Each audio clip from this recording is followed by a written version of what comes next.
Even before the COVID-19 pandemic, first responders bore the weight of our daily emergencies, accidents, fires, crashes, deaths. Now the pressure is even greater in a profession where the turnover, burnout, and tension are already high.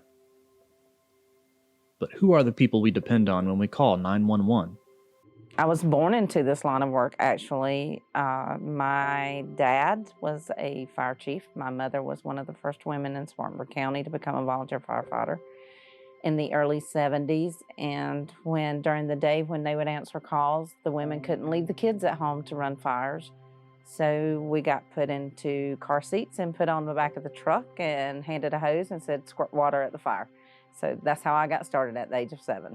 Let's face it, EMS is a calling. It's not for everyone. We have lost a lot of good EMTs and firefighters due to mental health, and we're not recognizing it because back in the day when I started, it was suck it up, buttercup, that's what you signed up for. Now we have realized that it's okay not to be okay, and that file cabinet's gonna open that we keep putting calls in. So we need to talk about it. They spend more time taking care of the average citizen than tending to their own needs. But what are their lives like? Why do they want to help the rest of us? What makes first responders go back every day? More importantly, at what cost? Not to say that you can't cry when it's done. I've stood in the middle of the trauma base and cried over a 4-year-old that was shot in the back by her sister. And she died. And I normally let the parents ride with me. I didn't let the parents ride with me that day. But I cried because that was my child too. As difficult and dangerous as it is for first responders, the patient's journey doesn't end at the front door of the emergency room. Trauma centers and their care teams have their own immense tasks. We really didn't have best practices a few months ago. Nobody knew what they were doing. The whole nation didn't know.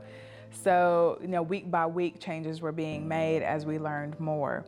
Just guiding the team as far as rapid changes, not only with COVID and being in a pandemic, but like I said, doing more with less. How do we become more efficient? How do we lead them through change?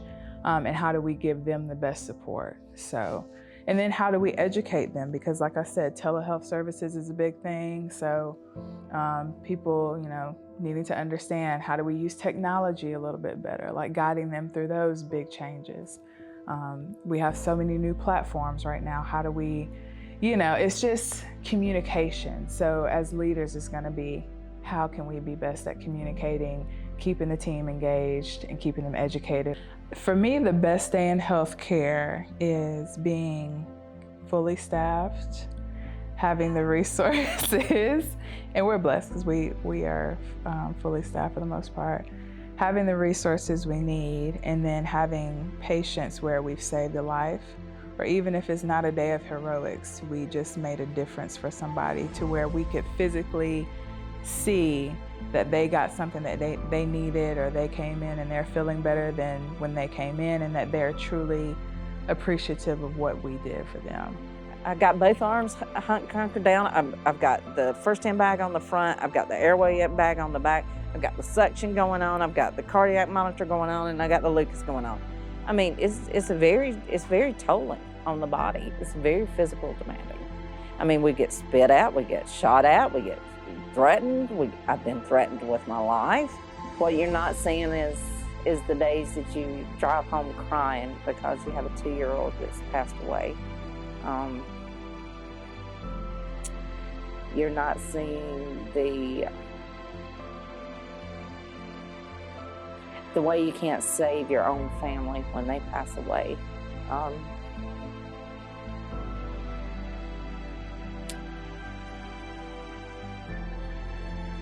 The mental toll that it takes on you. As anyone could imagine, and as we've seen here, there's much more going on in the lives of first responders than their encounters with the rest of the community. But we have to actually look to see it. And we have to listen to hear what their lives are like and what we ask them to do for us. When you call 911, or someone calls for you, they don't stop at the door or at the edge of the wreck and ask you what religion you are, where you went to college, what political party or candidate you support. They don't check to see whether you're wearing a suit, covered in tattoos, or both. They don't stop to ask you if you were going to school, work, or a drug deal. They only know you're human, like them. And that's enough. They're among the best of our communities, and holding them in high regard elevates us all.